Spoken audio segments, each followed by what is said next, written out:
kayo? Taga Muntinlupa po. Taga Muntinlupa. Bakit po kayo nandito? Nakabdot lang po kami. Ano po?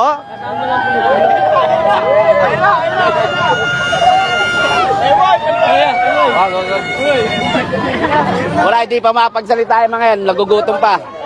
Aha. So, bakit po kayo nandito ngayon, sir? Laban namin yung malumanay eh. Ha? Malumanay. Malumanay, ano yon? Yung malumanay group. Wala, napasama lang kami rito, boss. So, kanina pa ho kayo nandito? Hanggang what time po kayo mag-stay po dito? Hindi po namin alam eh. Kung kailan eh.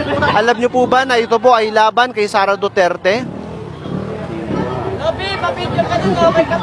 Alam nyo po ba na itong rally ay laban kay Sara Duterte?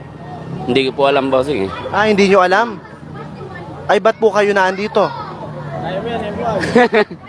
Sila mo na, boss. Nagugutom pa eh. Nagugutom pa. Anong pangalan nyo po, sir? Anong pangalan nyo? MY. MY. Anong apelido po ninyo? Dimagi ba? Anong spelling ho?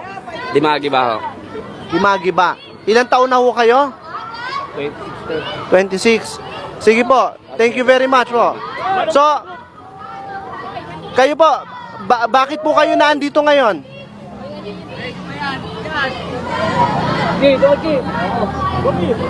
Bakit po kayo nandito ngayon? Sinama lang po kami.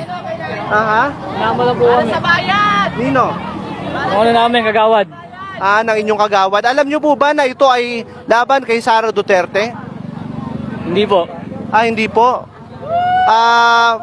Pero laban ito kay Sara Duterte. So bakit ka naandito? Napasama lang sa tropa. Napasama lang. Anong pangalan po ninyo? Reynaldo. Reynaldo ano po? Dimagi ba? Thank you very much. So, galing kayo ng Muntinlupa. So, mga kasama natin, galing Muntinlupa, dalawa sa kanila ay hindi naman daw talaga nila alam na ito ay laban kay Sara Duterte. Nandito sila sa rally ngayon sa May People Power Monument para ipaglaban ang impeachment ni Vice President Sara Duterte. So, eto no, mahaba pa, yung malayo-layo pa yung